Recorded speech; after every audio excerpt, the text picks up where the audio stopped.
Tener buenos pies para la guerra o el servicio militar significa que los pies no sean planos. Tenía que tener el puente. Y cuando un hombre tenía el pie sin puente o el pie sin arco o tenía pie plano, esta persona no iba a ser apta para el servicio militar, por más que tenga el deseo de hacerlo. Y ahí investigando un poco, obviamente la persona que tiene el pie plano tiene mayores dificultades para hacer no solamente los ejercicios y todo el entrenamiento, sino en sí la guerra misma.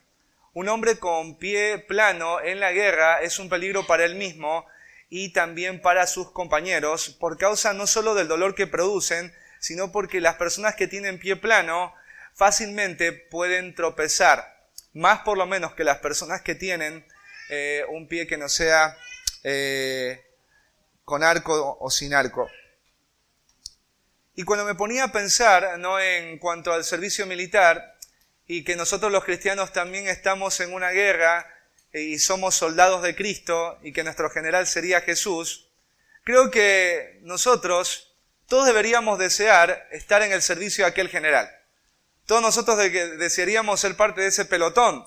Todos desearíamos ser parte de ese ejército. Incluso hay una canción que dice: firmes y adelantes, huestes de la fe. Bueno, ahí es un cántico como de un batallón, ¿no es cierto? Somos las huestes del Señor. Estamos al servicio de nuestro general, que diga la orden de batalla y salimos todos. Si tú querías enrolarte en la vida militar, tenías que preguntarte, bueno, ¿cómo están mis pies? No, ¿los tengo planos o son cóncavos? ¿Sí?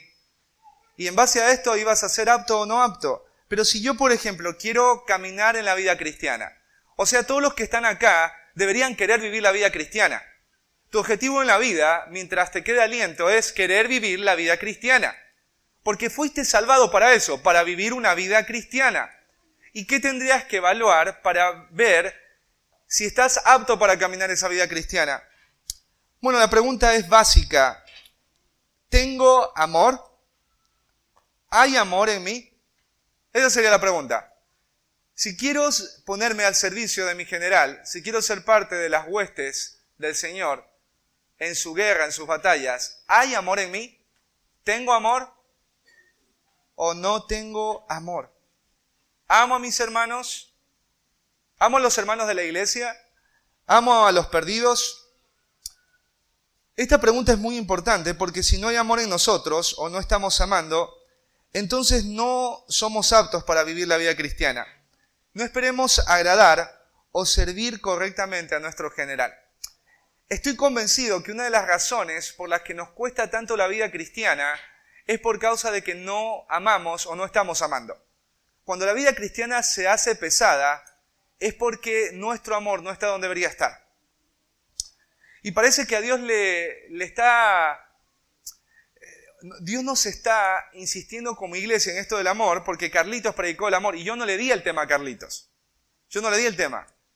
Yo dije, Señor, ¿qué quieres tú decirle a la iglesia? Y cuando a la iglesia le viene un predicador, la iglesia debería estar alerta, tener discernimiento y preguntarse por qué este mensaje se sigue repitiendo. Porque no es la primera vez que el Eluar escucha acerca del que el amor se enfrió. Y si Dios está otra vez trayendo a la mente de todos nosotros acerca de amamos, es porque quizás no nos estamos arrepintiendo como iglesia de ese pecado. Y obviamente en la Santa Cena nosotros estamos estudiando acerca del amor. Y había una iglesia, y no me desalienta eso como pastor, porque a veces uno ve a la iglesia y uno dice, parece que sí, nos falta mucho amor. O por ahí uno puede llegar a pensar, algunos hermanos han dicho, aquí en esta iglesia no hay amor. Y uno se puede desalentar con ese diagnóstico. Pero la iglesia de los Corintios era una iglesia que había sido enriquecida en todo. A ellos no les faltaba nada. Dios abundantemente les había dado todo lo que necesitaban para vivir la vida cristiana. Pero ellos no estaban andando en el camino más excelente. Ellos habían olvidado o no estaban caminando en pos de la meta más grande de un cristiano. Porque la meta de un cristiano, al final del camino, es amé. ¿Amé lo que Dios me había llamado a amar? ¿Amé a Dios? ¿Amé a los perdidos? ¿Amé a mis hermanos? Incluso una de las preguntas más terribles que Jesús hizo más penetrantes fue la pregunta que le hizo a Pedro. Pedro, ¿tú me amas? Imagínate que Jesús está acá. ¿Por qué Él está acá? Pero hablo que te puedas proyectar y arraigar en esa realidad. Jesús está acá. Él está acá. Y Jesús te pregunta, ¿me amas? Pon tu nombre. Pedro, ¿me amas? En mi caso sería Diego. ¿Tú me amas? Ponte a pensar en eso. Si Él te pregunta, si Jesús te pregunta hoy, ¿me amas? ¿Qué pasa en tu corazón? ¿Cuál sería tu respuesta? Ahí en 1 Corintios, el apóstol Pablo en el capítulo 13,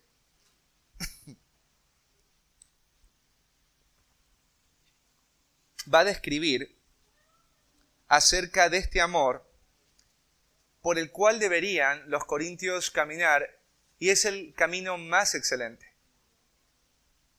El apóstol Pablo ya ha afirmado que todo lo que pueda hacer un cristiano sin amor es nada menos que nada.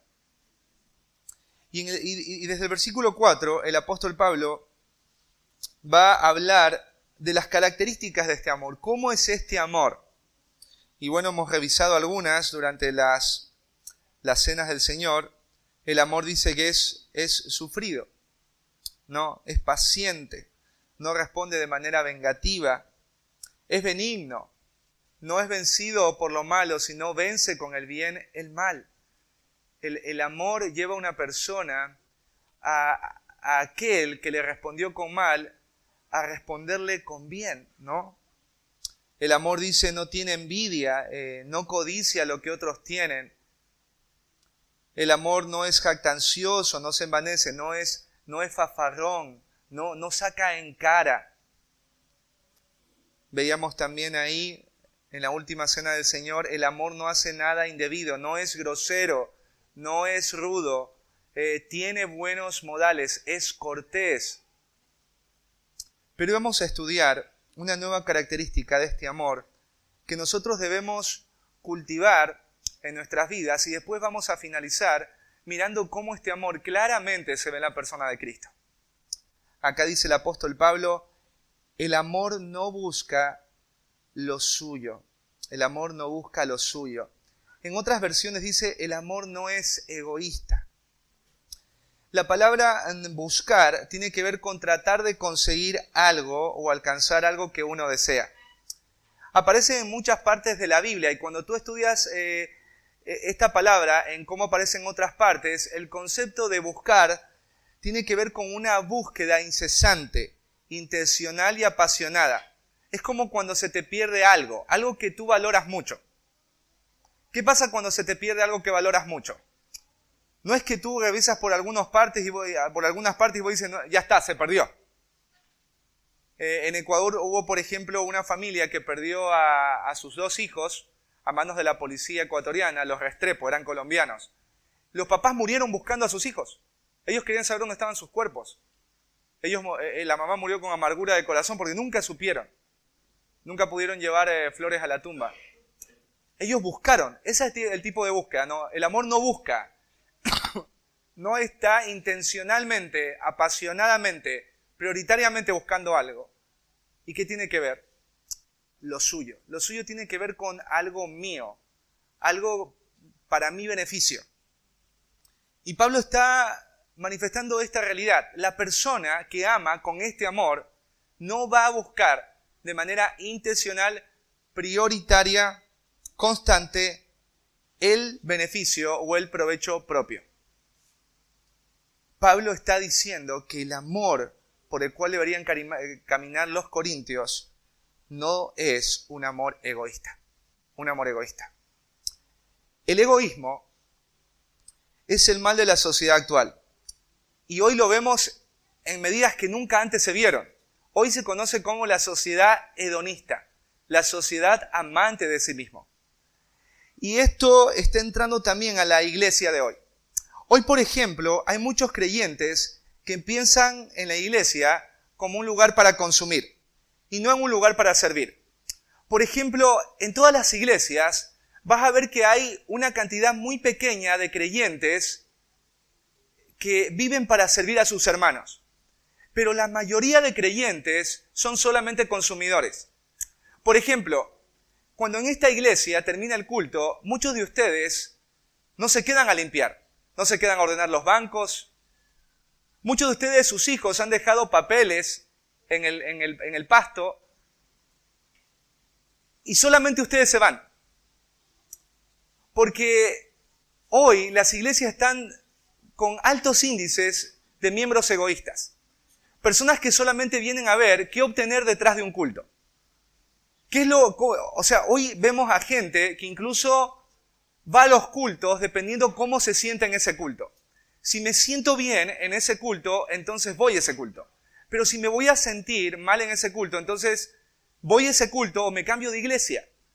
Hoy hay personas que para ser miembro de una iglesia se hacen esta pregunta: ¿en qué me beneficia esta iglesia a mí? Entonces, cuando un creyente tiene ese tipo de actitudes o de pensamientos, ha caído en el egoísmo. Entonces, si nosotros venimos a la iglesia a consumir, imagínate, o a ser solo espectadores, ¿qué le va a pasar a la iglesia? Bueno, la iglesia en un momento, como decía Carlitos, no va a estar el edificio, pero no más la iglesia. Porque la iglesia requiere que todos los que son parte de esa iglesia dejen de ser consumidores y puedan ser participantes y fieles servidores de aquel que es la cabeza, y es Cristo. ¿Qué es el egoísmo? Bueno, el egoísmo es esa horrible enfermedad. Mira, escúchala bien. El egoísmo es una enfermedad que está en el corazón de todos nosotros.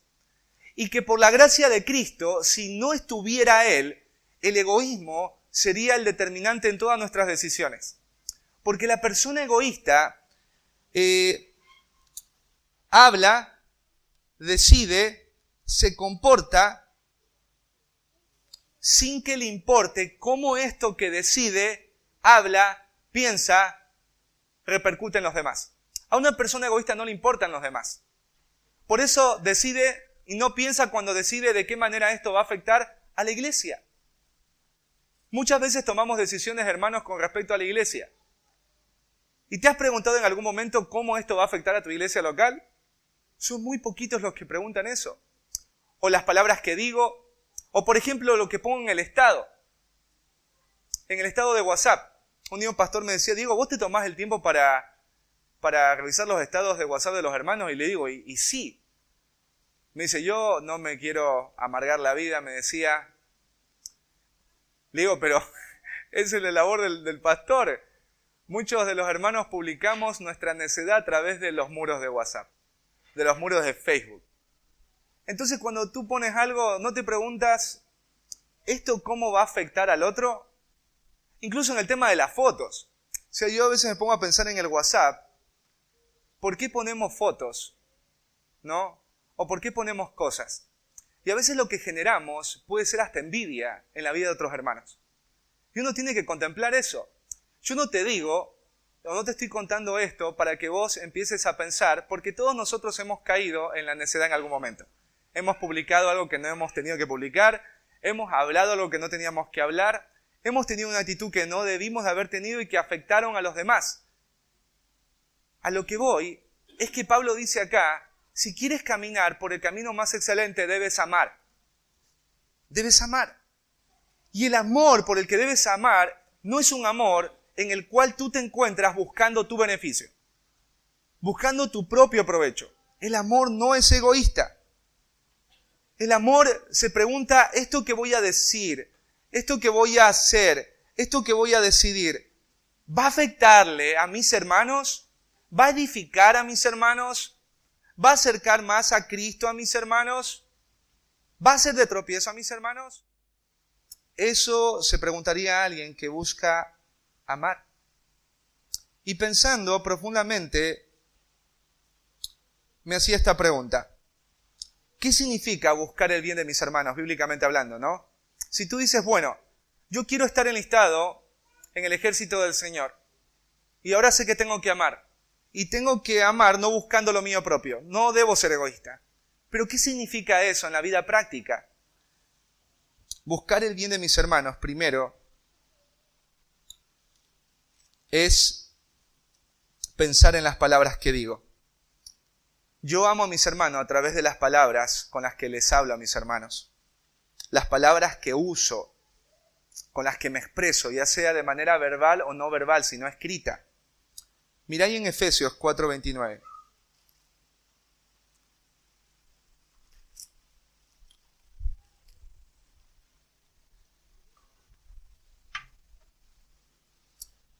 Dice, ninguna palabra corrompida salga de vuestra boca, sino la que sea buena para la necesaria edificación, a fin de dar gracia a los oyentes. Dice ninguna palabra corrompida. Y esta palabra corrompida, el sentido tiene que ver con defectuosa. Tiene que ver con algo que está chueco, algo que no sirve, algo que está mal. Y acá Pablo dice que ninguna. O sea, el creyente debe ser alguien que por la nueva naturaleza que ha recibido, esa naturaleza se vea expresada por la forma en la que sus palabras salen de su boca. Un creyente verdadero va a empezar a crecer en cuidar en cómo dice las cosas, qué dice en ese mensaje cuando lo saca hacia sus hermanos, en qué momento los dice. Porque ese es un principio. Ninguna palabra corrompida debe salir de mi boca. Ninguna palabra defectuosa debe salir de mi boca. ¿Y qué tipo de palabra dice acá Pablo que debe salir de nuestra boca? Aquella que es buena, que es benigna, que no tiene algo malo. Aquella que es, como dice acá, para la necesaria edificación, a fin de dar gracia a los oyentes. Nosotros deberíamos ser una fuente de agua viva a través de nuestras palabras para un hermano. Nuestras palabras, cuando un hermano está con nosotros, nuestras palabras deberían llevarlo a tener consuelo, por ejemplo. Debería llevarlos a la confrontación también, porque a veces tú vas a estar con un hermano y vas a tener que confrontarlo porque hay algo que está mal en su vida cristiana. Y cuando lo hagas vas a tener que ser misericordioso, ¿no es cierto? Cuando los hermanos están contigo, ellos deberían ser fortalecidos en la gracia. Ellos deberían, después de que hablaron contigo, haber puesto un poco más la mirada en aquello que es eterno. Este debería ser el tipo de conversación que todos nosotros tenemos los unos con los otros. Esto no es algo que el pastor debe tener en su propia vida y cultivar. El pastor tiene que cuidar sus palabras, pero este pasaje no está para el pastor. Este pasaje está para todos los que son creyentes en esta iglesia. Tus palabras no tienen que ser defectuosas, tienen que edificar. Y cuando tus palabras se edifican, esa es la forma en la que tú estás buscando el bien de tus hermanos. ¿De qué otra forma yo busco el bien de mis hermanos? Mira, vamos ahí a Gálatas 5:13.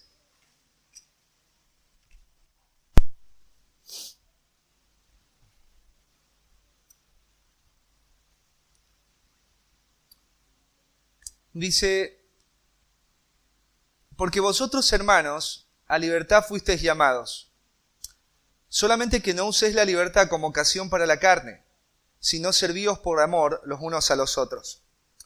Jesucristo nos libertó. Hablaba José, Él me libertó. Yo ya no soy más alguien perdido. ¿Y para qué nos libertó? Bueno, no nos libertó para que nosotros tengamos una vida licenciosa. Para que nosotros no lleguemos a la conclusión errada que muchas personas que estaban en contra de Pablo tenían en la mente.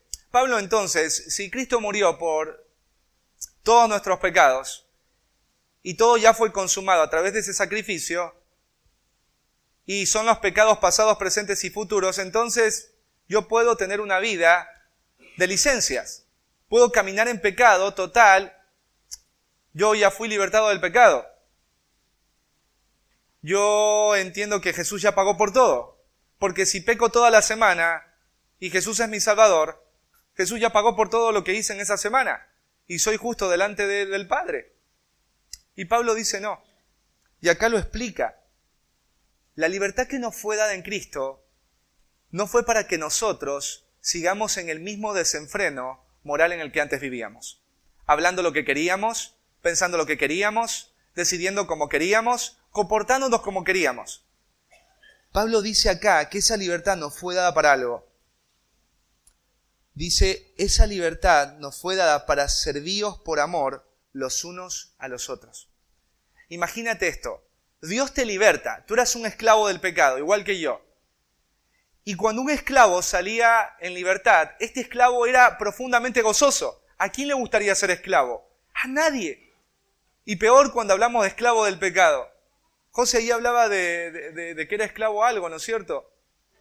Todos éramos esclavos de algo. Y cuando digo esclavos es que nosotros no podíamos decirle no a lo que nos esclavizaba. Y nos estaba destruyendo a nosotros y a otras personas. Y ahora Cristo te liberta. Cristo te dice, ya no vas a ser más esclavo de este pecado. Del alcohol, de la droga o de cualquier tipo de pecado en el que se veía reflejada tu vida. Entonces, ¿para qué me liberaste, Señor? Y te dice, para servir a estos que también yo liberté. ¿Y quiénes son estos que también liberté? Los hermanos.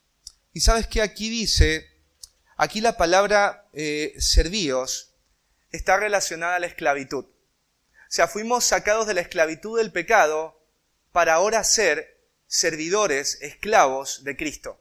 Y ser esclavos de Cristo implica servir a mis hermanos. Un esclavo no tenía opción o derecho. Tenía que servir sí o sí. El esclavo servía porque había sido comprado. El esclavo, mucha gente era esclava porque no podía pagar sus deudas y tenía que darse en esclavitud a aquel que le debía el dinero por una cantidad de tiempo. Y después de ese tiempo iba a salir en libertad. Pero acá dice que nosotros debemos servirnos por amor los unos a los otros. O sea, lo que debería movernos a servirnos es el amor.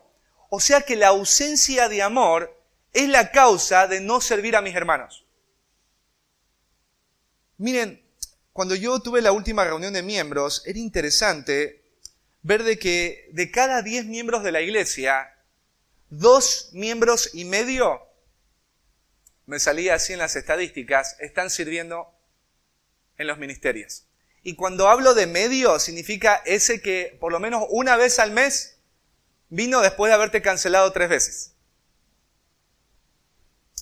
Y la pregunta es, ¿por qué razón ustedes como creyentes no están sirviendo a sus hermanos? ¿Cuál es la razón, hermano, por la que tú no sirves a tus hermanos? ¿Cuáles son las excusas que uno pone? No hay tiempo, estoy enfermo, me cayó la visita, tengo trámites, médico, mis hijos, mi esposo, la escuela. ¿Sabes? No es eso. Es la falta de amor. Un hermano que no sirve es un hermano que no ama a sus hermanos. Y punto. O sea, no hay otra razón. Si tú hoy no estás sirviendo en un ministerio, hermano, se te apagó el amor. Así de sencillo. Se te ha apagado el amor. ¿Cómo haces para presentarte un día delante de Cristo en su tribunal y Él te pregunta, ¿qué hiciste con todo lo que yo te di? Hermanos, hay algunos de ustedes que tienen dones de enseñanza y no los usan. Dones de servicio, misericordia, dar, evangelismo, y están ahí. Hermanos, esta iglesia no tiene 5 años.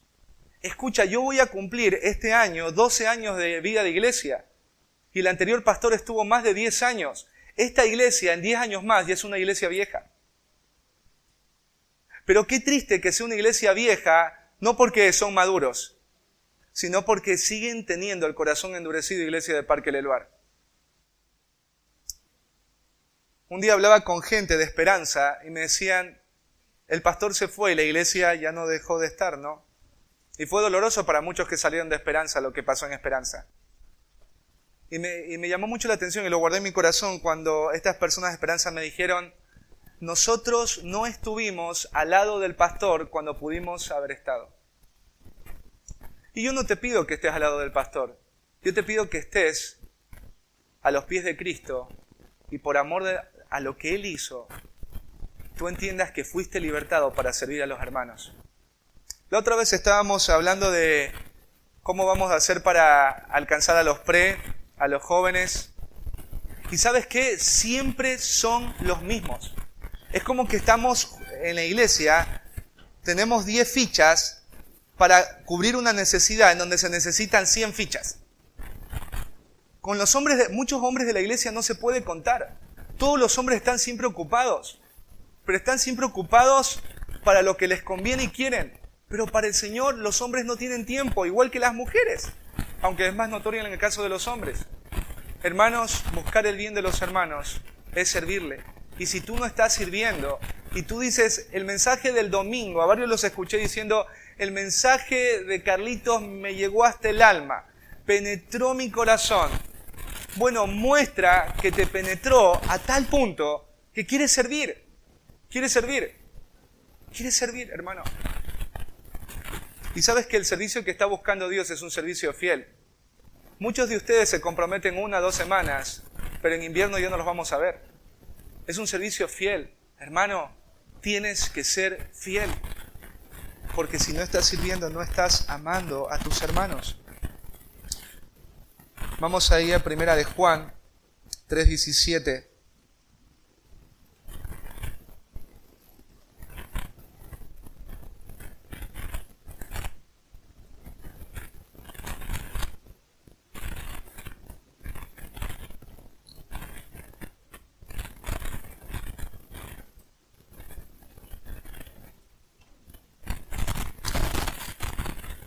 Y vamos a leerlo desde el 16. Dice, en esto hemos conocido el amor, en que Él puso su vida por nosotros.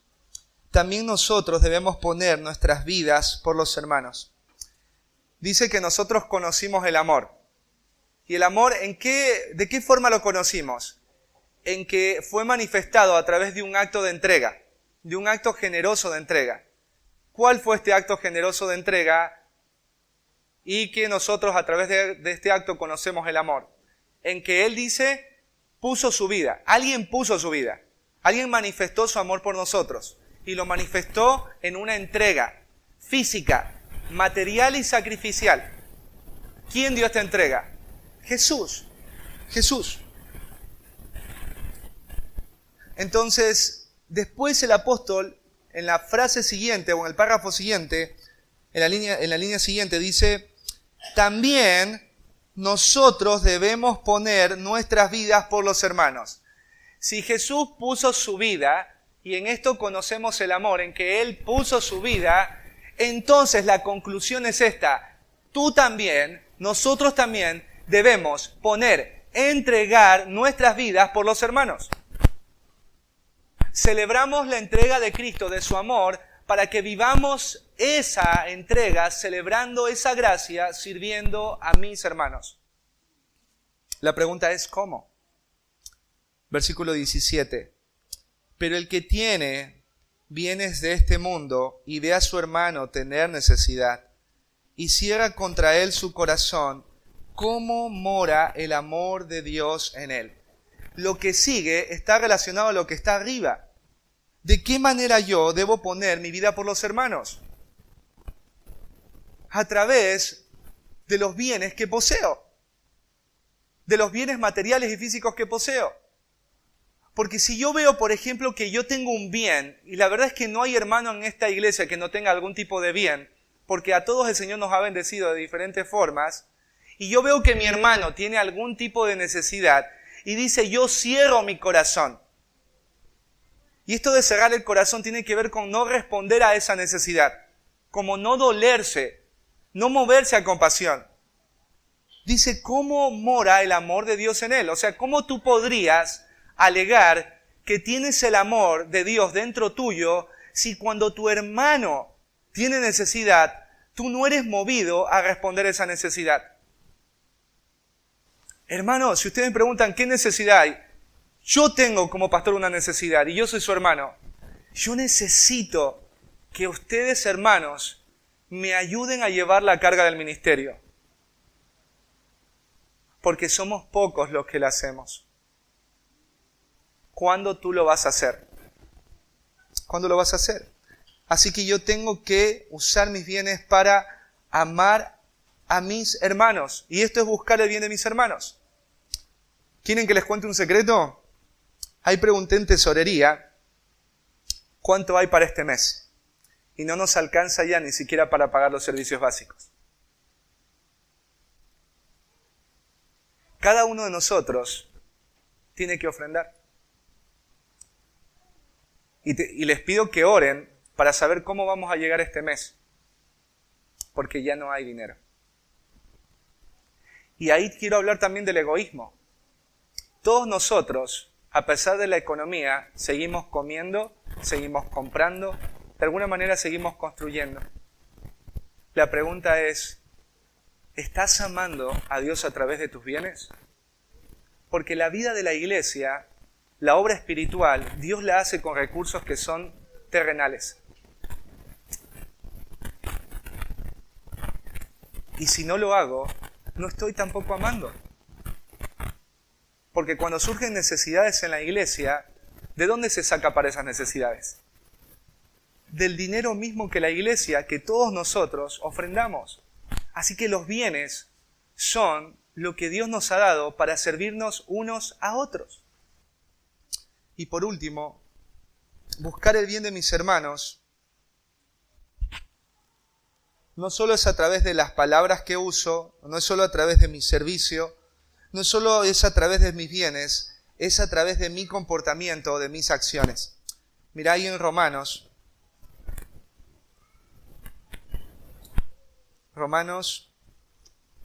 capítulo 14,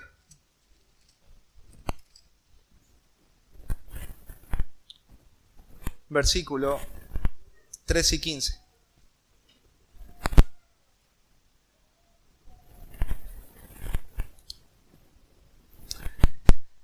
Dice, así que ya no nos juzguemos más los unos a los otros, sino más bien decidid no poner tropiezo o ocasión de caer al hermano. Yo sé y confío en el Señor Jesús que nada es inmundo en sí mismo, mas para el que piensa que algo es inmundo, para él lo es. Pero si por causa de la comida tu hermano es contristado, ya no andas conforme al amor. No hagas que por la comida tuya se pierda aquel por quien Cristo murió.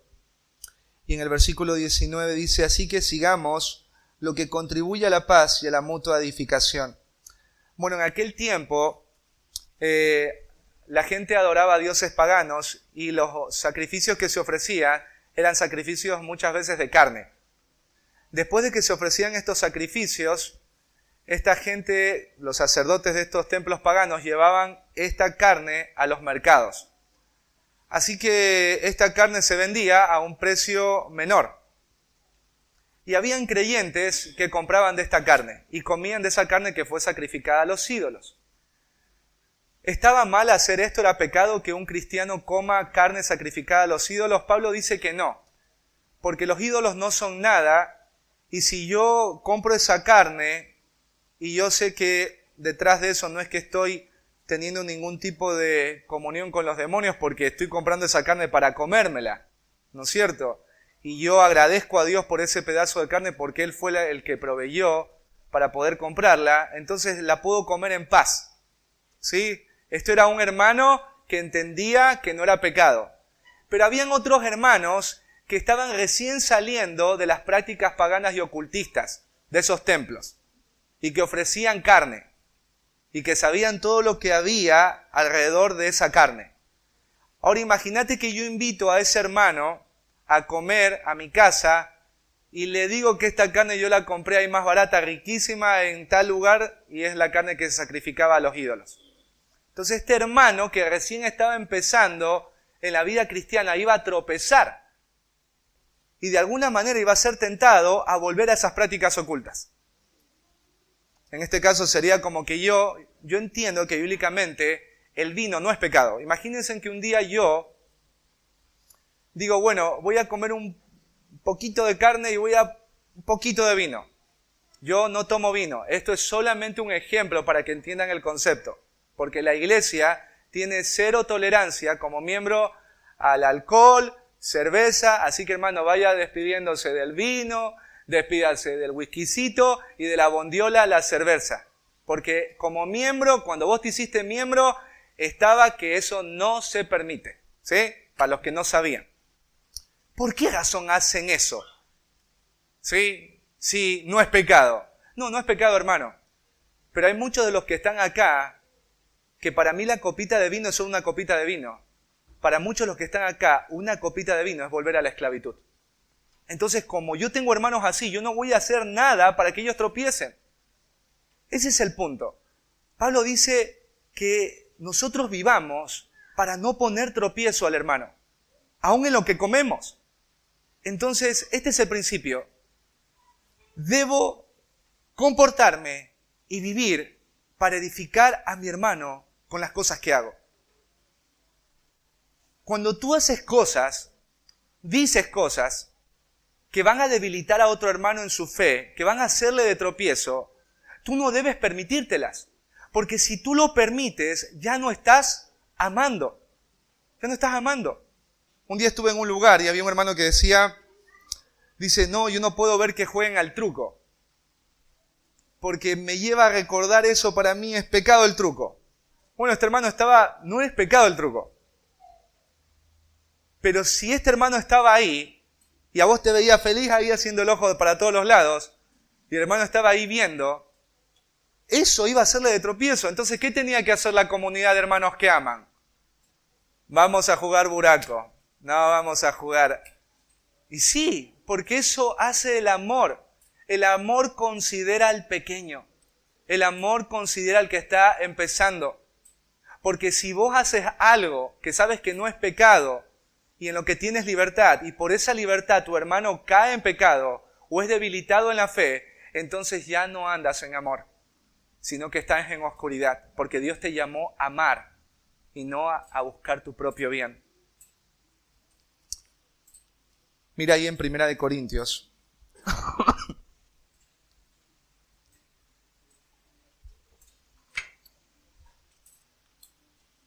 Capítulo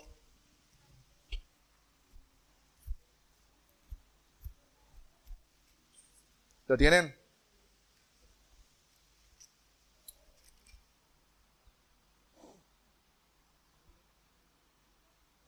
Primera de Corintios.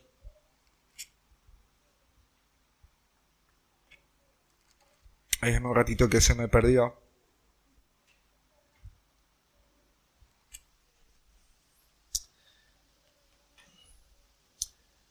Dice ahí Pablo, 4:24.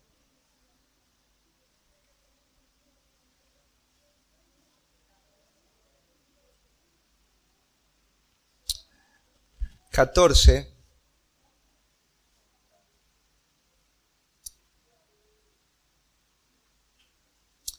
versículo 26. Dice ahí, hágase todo, ¿para qué? Para edificación. Hágase todo para que el hermano crezca, ¿no es cierto?, en su fe. Miren ahí en 1 Corintios, capítulo 10.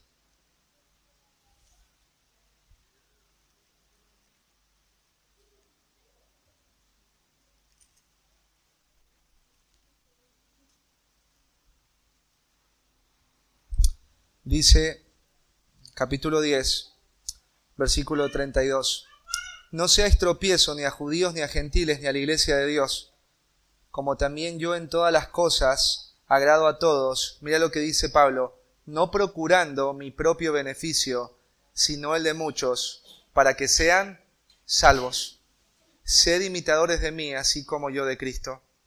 Así que, hermanos, el amor no busca lo suyo propio, busca el bien de los que están al lado mío.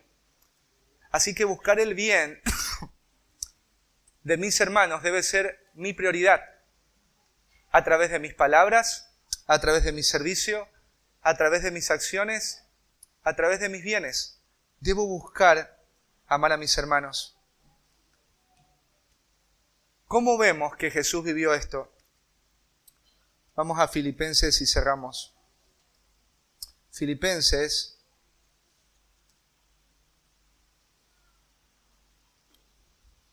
capítulo 2, versículo 3 al 8. Dice, nada hagáis por contienda o vanagloria, antes bien, con humildad, estimando cada uno a los demás como superiores a él mismo, no mirando cada uno por lo suyo propio, sino cada cual también por lo de otros. Haya pues en vosotros este sentir que hubo también en Cristo Jesús, el cual, siendo en forma de Dios, no estimó el ser igual a Dios como cosa a que aferrarse, sino que se despojó a sí mismo, tomando forma de siervo, hecho semejante a los hombres, y estando en la condición de hombre, se humilló a sí mismo, haciéndose obediente hasta la muerte, y muerte de cruz. Pablo dice que cada uno debe estimar o valorar a los demás como superiores a uno mismo. Nadie debe hacer en la iglesia algo por contienda o vanagloria. Y Pablo va a mostrar quién vivió este ejemplo de estimar a los demás como superiores a él mismo. ¿Quién lo hizo? Jesús. Y por eso dice, haya en vosotros este sentir. Pero la palabra sentir es pensar. Hay en ustedes este mismo pensamiento que hubo en Cristo Jesús. Esta misma actitud, ténganla ustedes también. ¿Qué hizo Jesús? Dice que no estimó el ser igual a Dios como cosa a que aferrarse. Él estuvo dispuesto a hacer varias cosas, a negarse de muchas maneras, para que nosotros podamos ser enriquecidos. ¿Qué dejó Jesús? El trono. ¿De qué forma se despojó Jesús? Tomó una forma que él no tenía. Dios ahora tiene forma humana. Se hizo como uno de nosotros. Y cuando tomó forma humana, vivió de la forma más limitada y precaria posible. Él obedeció en todo. Él nunca en todo lo que hizo buscó agradarse a sí mismo. Todo lo que le pidieron sus padres que hiciera, todo lo que le pidió el Padre que hiciera, Él se sujetó a todas las leyes. Él no quebró ninguna. Y lo hizo siempre. Y dice que después Él murió. Y la peor tipo de muerte, que es la muerte de cruz. ¿Por qué hizo Jesús todo esto? Porque Él no buscó su propio bien, sino el bien de muchos, para su salvación. Entonces, si Jesús nos estimó a nosotros como superiores a Él, nosotros somos llamados a tener también esta actitud que tuvo Cristo. Estimar a mis hermanos como superiores a mí mismo. Y cuando tú estimas a los hermanos, ¿cómo demuestras que los estimas? Bueno, a través de pasos de sacrificio. Pasos en donde vos también tenés que despojarte. Pasos en donde tú también tenés que limitarte. Pasos en donde tú también tenés que experimentar dolor. Porque eso es lo que hizo Cristo. Los creyentes somos amados a amar a los hermanos de la iglesia, así como Cristo nos amó. Amarlos es buscar edificarlos, es buscar hacerles el bien. Amarlos es amarlos como Jesús los amó. Hermano, déjame hacerte algunas preguntas. ¿De qué manera estás buscando hoy hacer el bien a los hermanos? ¿De qué manera estás haciéndole hoy bien a los hermanos? ¿Estás usando tus bienes para ayudar a los hermanos? Ahora tenemos, ¿no es cierto?, ese ministerio hermoso que está empezando a florecer, el de la canasta de amor, un ministerio de misericordia. ¿Estás colaborando? ¿Cómo estás con tus ofrendas? ¿Cómo estás con tus ofrendas misioneras? ¿Cómo estás también con tus ofrendas que salen fuera de esos dos rubros? Porque las familias deberíamos ofrendar, no, porque uno diría, bueno, yo ya di a la planificada, ya di a la misionera. Pero muchos de ustedes ha sido lindo ver, y nosotros lo hemos hecho como familia, aún destinar un recurso de nuestra propia agenda de presupuestaria para poder bendecir a hermanos que tienen necesidad y hacerlo con gozo sabiendo que Dios nos va a sostener. ¿Qué estás haciendo con tus bienes? Cuando salen acá los hermanos, ¿utilizas tu auto para llevar a otros hermanos, acercar a otros hermanos? Algunos de ustedes pueden ayudar incluso hermanos a buscar trabajo. Hay muchas formas en las que podemos servir, hermanos. ¿En qué área de servicio o ministerio estás involucrado? ¿En qué área de servicio o ministerio estás involucrado? ¿Estás usando tus dones, conocimientos y habilidades para ayudar de forma intencional y fiel a los hermanos? ¿Sí? ¿Qué estás haciendo con tus habilidades, con tus dones? Dios te dio eso. Ahí Cristian mandó algo en los avisos, ¿no? Para anotarte en servicios o ministerios. ¿Te anotaste? ¿Contestaste? ¿Vas a ser parte? Cuando hablas con los hermanos, ¿tienes cuidado de las palabras que dices? ¿De las formas en las que las dices? ¿A quién se las dices? ¿Y el mensaje que compartes? ¿Sabes? Lo que decimos, lo que escribimos, duele o edifica. Como le decía la Mile, tus palabras fueron medicina o espada. Hermanos, yo a veces he tenido que cargar con el dolor de palabras que ustedes han usado. Toda la semana. Lo que tú dices sí duele. Lo que tú pones también duele. Las actitudes que tienes también duelen. Y si lo estamos haciendo, ya no estamos andando en el amor. ¿Qué cosas te permites o qué actitudes tienes que debilitan, distraen y son de tropiezo a los hermanos? ¿Qué cosas estás haciendo? ¿Qué cosas te estás permitiendo en el trabajo, en casa? Cuando invitas a un hermano a comer en tu casa, ¿qué estás haciendo, querido hermano?